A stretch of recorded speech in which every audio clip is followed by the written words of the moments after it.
2시간 전에 마감한 트레이더가 생생하게 전하는 글로벌 마켓 리뷰 델타원입니다. 우리 증시는 선물 베이시스가 다시 살아나며 종합주가 지수 2490선으로 올랐었고 해외 증시 또한 변동성 매도가 이어지면서 나스닥은 드디어 종가상 16,000포인트를 넘겨서 마감했습니다. 그리고 드디어 엔화가 148엔대로 내려왔는데요.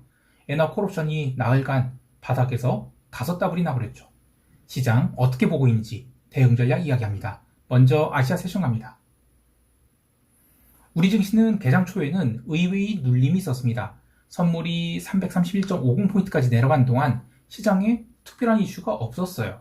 9시부터는 다시 선물 매수가 들어오기 시작하고 특히 니케이 지수가 급등하면서 우리 증시도 꾸준히 상승하기 시작했습니다. 점심경에는 그동안 중요한 기준선으로 작용하던 335선을 넘어가면서 약간의 오버슈팅도 나왔는데요. 오후 2시 15분쯤에는 고점 336.50포인트를 터치하고 나서 외국인들이 콜옵션 매도가 쌓이기 시작하면서 지수는 살짝 내려오게 됩니다.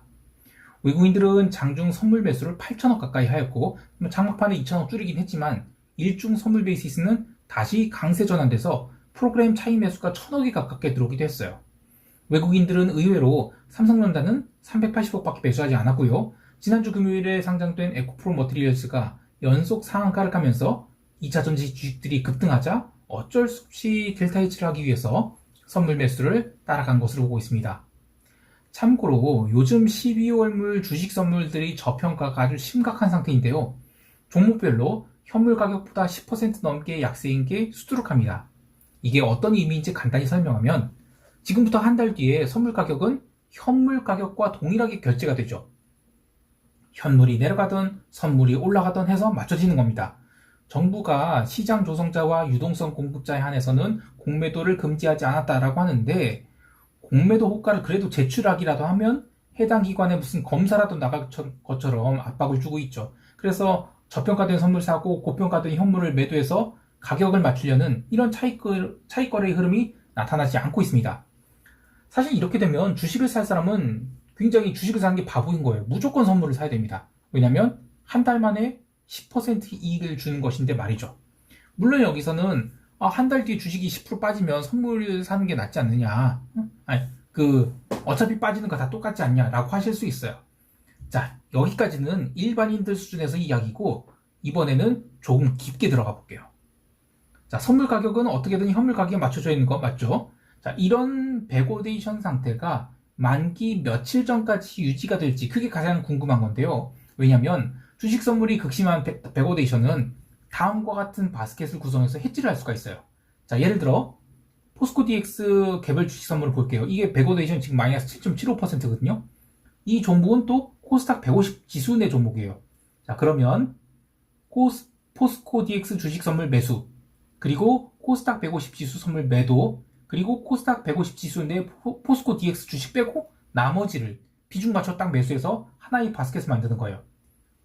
그러면 이 차익거래 포지션은 한 달 만에 무위험 이익이 7.75%예요. 기관 투자자들이 이런 거 모를 리 없죠. 자, 어느 순간 이 포지션이 막 세팅이 시작되면서 스프레드가 줄어들 겁니다. 자, 그리고 여기서 이제 일반인들이 아셔야 될 게 이런 현상들이 나오면 2차 전지를 제외한 나머지 주식들의 한 달 동안 이 저가 매수가 유입될 수 있는 동력이 제공되는 거예요. 물론 돌아오는 12월 만기 때는 이 바스켓은 몽땅 청산되겠죠. 그러니까 길게 좋아할 건 없고 어쨌든 12월에 만기 때까지는 이런 코스닥 150 내 2차 전지를 제외한 백오데이션이 없는 종목들은 매수가 꾸준하게 유입될 수 있는 가능성이 있다. 이걸 얘기하고 싶은 겁니다. 옵션 시장도 간단히 살펴보면 주가가 올랐음에도 불구하고 풋클래스에서 미결이 얼마 늘어나지 않고 있어요. 델타 헤지 차원에서의 풀매도를 하기보다는 해외 시장 대비 우리 시장 변동성 굉장히 고평가되어 있죠. 그래서 변동성 매도 차원에서의 풀매도가 들어오고 있다 이렇게 보는데요. 콜클래스 또한 아직은 지난 15일에 급등한 옵션이 평균 발행 단가를 빠르게 넘기지 못하고 있어요. 그래서 적극적인 롤링업 배치는 안 들어오고 있다 이겁니다. 따라서 아직은 335를 중심으로, 그러니까 종합주가지수 2500선 공방이 이어진 것이지 2500 넘어서 휴전선까지도 넘어서 2600, 2700 이거는 아니라는 것입니다. 이제 유럽 세션 넘어갈게요. 유럽 증시는 하루 종일 변동성 매도를 주었습니다. 개장 초에는 지난 금요일이 옵션 만기로 매수세가 남아있어서 그런지 갭 상승 출발했지만 추가 상승을 하지 못하고 조심스럽게 밀렸는데요. 밀리는 동안에도 변동성 매도가 이어졌죠. 보통 변동성 매도가 들어온다라고 하면 지수가 올라간다고 생각하기 쉽지만 지난주에 결국 콜옵션을 당첨시킨 관계로 오늘은 지수가 눌린 동안 콜옵션이 눌리면서 변동성이 쪼그라들었습니다. 그렇다고 해서 급락이 난 것도 아니에요.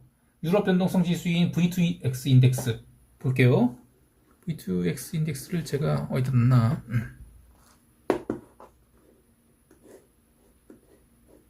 요거죠. 요거 올해의 저점권까지 내려왔어요. 그래서 그 수준에 맞는 조용한 장세가 이어졌다라고 할 수 있겠습니다. 주식시장보다 주목할 만한 것은 통화시장인데요. 엔화가 또 올라서 148엔 초반까지 내려갔죠. 볼게요. 이걸 깨고 내려가 버렸어요. 이거 잘하면 엔화가 대형 사고가 났지 않을까 싶어요. 유럽 세션 초반에 엔화가 강세가 되면서 유로엔도 급락했고 또 나머지 비달러 바스켓이 조금 반등을 하긴 했지만 기본적으로는 엔화의 날이었다라고 할 수 있겠습니다. 엔화 콜옵션은 오늘 하루만 250% 상승을 했어요. 저점 대비로는 벌써 4더블, 5더블까지 나는 큰 시세가 났고요. 다행히 이번 엔화 콜옵션 매수로 지난달에 엔화 콜옵션 매수 손실 있었죠? 모두 만회할 수 있게 되었어요. 아래로 145엔과 142엔을 보고 있는데 이제부터는 내가격이 된 콜옵션 매수분은 그대로 둔 채 외가격 콜옵션을 조심스럽게 매도하고 있거든요. 그래서 강세 콜을 짜고 있습니다. 지금이 엔화 강세가 올해 내내 쌓인 엔화 매도 포지션이 청산이라고 보기 때문에 포지션 청산이 멈춘다. 그럼 되돌림도 나름 세게 나올 수 있죠. 그래서 일부 이익을 고전환한 차원에서의 강세 콜 전환이라고 할 수 있겠습니다. 만약 펀더멘털을 위한 엔화 강세 나온다. 그러면 소탄 대실할 거 없이 계속 포지션을 밀어붙이는 게 좋죠. 근데 아직까지는 그런 뉴스플로우는 없이 그냥 포지션 청산에 의해서 내려오고 있다 이렇게 보고 있어요.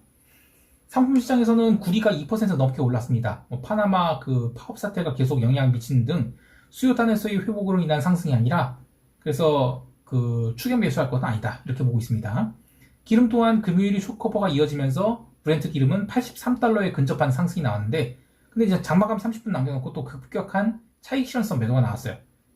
그래서 기름은 지금 지난 옵션 만기 이후에 눌림을 모두 회복했기 때문에 이 거래일 또 연속 급반등을 했거든요. 그래서 지금 콜도 살아있고 풋도 살아있습니다. 그래서 정작 오펜 미팅까지는 시장이 점점 변동성을 가라앉히지 않을까 이렇게 보고 있습니다.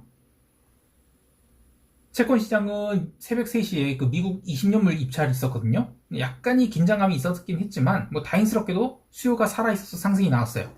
잠깐 볼게요. 이건데 이걸로 보는 게 낫겠다. 간접 낙찰자가 74%가 나왔어요. 그래서 이거는 전월에 비해서 해외 투자자들이 매수가 그래도 살아있었다 이렇게 볼 수 있는 거죠. 그래도 이거는 경제 지표에 의한 상승이 아니라 수급이 안정으로 인한 상승이기 때문에 채권 상승폭은 얼마 되지 않았고요. 그냥 전반적으로 채권 시장도 조용한 하루였다라고 할 수 있겠습니다. 이제 미국 세션 넘어갈게요. 미국 증시는 나스닥 중심으로 큰 폭의 상승을 보였습니다. 트레이더들이 가장 좋아하면서도 긴장한 날은 시장이 갭 상승하거나 갭 다운 출발하는 게 아니라 오늘처럼 보합 출발하는 것인데요. 보합 출발한다는 것은 본장 개장 후 시장이 선도 세력이 한쪽 방향을 밀기 시작한다. 그러면 최소한 장중에 진입한 쪽은 역방향을 탔을 경우 끝까지 물리게 되죠. 개장과 함께 나스닥 선물은 바로 상승하기 시작했어요. 주말에 오픈 AI 관련 여러 가지 노이즈들이 있었죠. 또 엔비디아 실적 발표를 앞두고 엔비디아 개별 주식 옵션은 500달러의 스트레들이 꽉꽉 들어차 있다 이런 얘기도 나왔는데 그렇다고 해서 어제 시장이 엔비디아 때문에 올랐는가? 전혀 그렇지 않았어요. 우선 오전장의 강세는 나스닥 매수가 들어온 건 맞는데 초반 30분의 강세로 나스닥 선물이 16,000포인트 근접했다가 내려오자 도루묵이 되는 건 아닌가 이런 흐름이 있었죠. 어차피 초반의 커버링은 얼마든지 나올 수 있는 상황이었어요. 그런데 도루묵이 된다 하더라도 풋옵션은 전혀 안 살아났습니다. 그러니까 시장 하락에도 변동성이 살아나지 않은 것은 유럽이나 미국이나 마찬가지였는데 근데 0시 30분 이후로 다시 매수세가 들어오기 시작했어요. 나스닥 중심으로. 그래서 나스닥 선물을 16,000포인트 이상으로 올려놨고요. 유럽 마감 이후에 유럽 증시가 굉장히 껌딱지 장세를 이어간데도 불구하고 나스닥 선물은 전혀 밀릴 생각 안 했습니다. 그리고 아까 얘기한 새벽 3시 미국 20년 국채 입찰의 매수세가 살아있다 소식이 전해지면서 나스닥 선물은 이후에 쇼커버 시작됐고 나스닥은 종가상 16,000포인트를 넘겨서 마감하게 됩니다. 그런데 사실 이것도 참 웃긴 게 그 미국 20년 국채 입찰이 아무리 잘났다고 해서 나스닥 선물이 그렇게 오른다? 좀 아니거든요. 그래서 이건 뭐라고 했냐면 사실상 이 숏커버 장세다. 그리고 여기서 조금만 더 올라가면 이제 포모 장세까지 되는 거죠. 참 고민입니다. 자, 개별 종목을 보면 마이크로소프트, 엔비디아, 메타, 브로드컴, 어도비 이런 상위 종목들이 또 신고가 갱신했죠. 그래서 SPX 인덱스와 볼게요. 이 하얀색 S&P 500 지수랑 그 동일가중 지수는 또 벌어졌어요. 오늘도요. 그리고 기름 주식 같은 경우에는 오늘 기름이 반등이 나왔는데 약법으로 마감했어요. 그러니까 오늘도 나스닥이 매니피션 7 주식들이 시장을 견인했다 이렇게 말할 수 있는데 기술적으로 나스닥은 오늘 5위평에서 부합 출발을 했죠. 그래서 시가부터 매수가 들어올 가능성이 높았어요.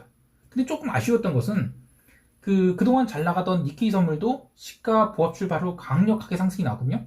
그런데 아시아 세션에서 그 초반 30분만 랠리하고 나서 하루 종일, 물론 엔화 강세 때문에 그렇겠지만 하루 종일 차익실현 쳐맞았어요. 그리고 또 유럽 증시도 20%쯤 부족한 약세 흐름이 마감까지 이어졌죠. 그래서 나스닥 선물이 과연 종가까지 16,000포인트를 넘길 수 있을까? 조금 의구심이 들었거든요. 근데 결과적으로 마감했죠. 그래서 사실상 이번 숏배팅은 실패했다라고 봐야 될 것 같아요. 변동성은 오늘도 하락해서 원데이 변동성 같은 경우에는 올해 들어서 가장 낮은 수준을 마감한 것 같은데요. 특히 개장 초에는 7포인트 초반에서 출발을 했죠. 여기서 출발을 했어요. 역대급 낮은 수치입니다. 그리고 9일 변동성 11.14 계속 빠지죠. 28일 변동성 13.41 종가 저가. 연말까지 포모 랠리가 들어온 거 아닌가 이런 고민도 생겨요. 자, 이제 시장 총평하면서 대응 전략 이야기할게요. 우리 증시는 야간 선물이 꽤나 올라서 마감을 했습니다. 종합주가 지수 2500선을 넘겨서 출발하게 될 것 같고 이렇게 되면 콜옵션이 롤링업 엣지를 자극할 수 있죠. 하지만 롤링업 엣지가 마무리되면 시장은 기간 조정에 들어갈 것을 보는데요. 즉 아무리 갭 상승이 나온다 하더라도 여기서 종가까지 4포인트, 5포인트 오르는 그런 폭등은 나오기 어렵다는 것입니다. 따라서 콜옵션 엣지가 어느 가격대에서 들어온지 또 어느 행사가 위주로 들어온지를 잘 관찰하면서 소극적으로 롤링업 엣지가 하는 것으로 대응하면 좋겠습니다.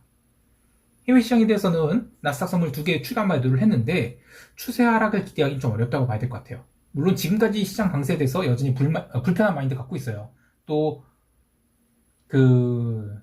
롱을 돌릴 생각? 이런 거 전혀 없습니다. 그러나 어쨌든 종가상으로 나스닥이 16,000포인트에 안착을 했죠. 그러면 계속 숏 포지션 고집한다는 것은 잘못된 판단이라고 봅니다. 그래서 이제는 고가권에서 등락을 거듭하면서 오버슈팅 주느냐 아니면 기간 조정을 주느냐 이걸 판단해야 될 것 같아요. 그래서 기본적으로는 잘못 본 것을 인정합니다. 이 정도 쏠림이 나온다는 것은 잘못 본 건 맞죠. 죄송합니다. 속상합니다. 따라서 현재 보유 중인 나스닥 매도 포지션 4개는 적절한 가격대에서 청산을 해서 손절을 하고 12월에 다시 고민을 하도록 하겠습니다. 엔화 콜옵션은 강세콜로 조금씩 전환해서 145엔, 142엔 돼서 포지션 모두 스퀘어 칠 생각이고요. 그 외에는 뭐 따로 포지션 잡을 게 없어요. 이번 주 목요일이 땡스기빙이라서 사실상 수요일이 마지막 거래일이죠. 지표도 없는데 무리해서 포지션 늘릴 필요는 없겠습니다. 오늘도 성공 투자하시길 바라고요. 이상 델타원이었습니다. 감사합니다.